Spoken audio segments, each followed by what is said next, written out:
Hey everybody, this is Alex Merced from alexmerced.com with the Libertarian View on regulation. The Libertarian view isn't that rules are bad. Rules exist in every aspect of society. It's why board games are fun, because there's rules that define who are winners and losers.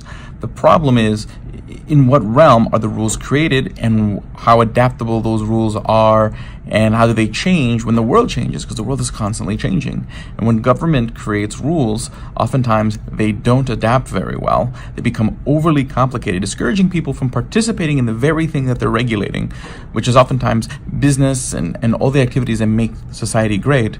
And then on top of it, oftentimes they become corrupted as people go through the political process, corrupt the political process to use the rules to give themselves an advantage. So regulations oftentimes go off the deep end instead of allowing institutions within society, such as certifications and insurers, to determine rules, create rules that can change and adapt. Hey everybody, this is Alex Merced from alexmerced.com with Why Consent Matters in 1 minute. Bottom line is, when two people consent to arrangement or more, they're not obligated. So imagine a romantic relationship. Both people are in the relationship because they consented to it. And as long as that's the case, both people have a reason to maximize value.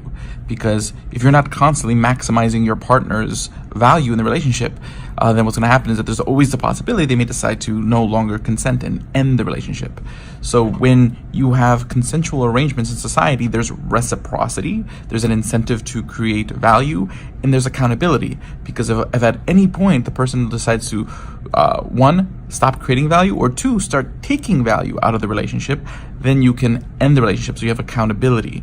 Now, wouldn't we want accountability, reciprocity, and maximizing value in every arrangement in society, whether it is healthcare, education, etc.? My name is Alex Merced from alexmerced.com. Hey everybody, this is Alex Merced from alexmerced.com, and I want to answer the question, are all libertarians selfish? So a lot of people have the impression that anyone who identifies as a libertarian is purely an Ayn Randian objectivist who values selfishness. Now, the way that Ayn Rand used the word selfishness is more complicated than a lot of people realize, but people come to libertarianism for a lot more other reasons. Some people come because they believe in the Hayekian message that our choices create knowledge, and that we need more people making more choices in their life to create more knowledge. Or they believe in self-ownership, that we own ourselves, and if we own ourselves, basically there's lines that can be drawn that derive property rights and non-aggression and other ideas. Some people just see sort of the practical results from study after study that freer people tend to end up with better results. So we should be more free more of the time.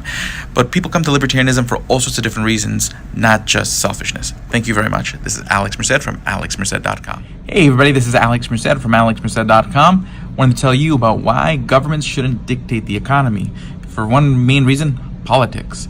The more government controls of the economy, whether it's licensing who can do what job or who can run what business, politics enters the permission giving. There's one thing where, because basically what happens when the government has to give you permission, there's an incentive for people to corrupt the politicians, corrupt the decision makers, to decide to give them more permission and to give their competitors less permission. And this can be done in other ways, not just through licenses, by giving me better tax rules and worse tax rules for my competitors. For me, regulations that are easier for me to follow, but are harder for my competition to follow. There's an incentive for everyone to corrupt that process to make it their own, while in the markets there are other alternatives and accountability. Hey everybody, this is Alex Merced from alexmerced.com with how free markets can regulate. Regulation can come in from many different angles. Probably one of the most powerful ones is insurance. For most business and activities that we do, we buy insurance because we're worried about the risks.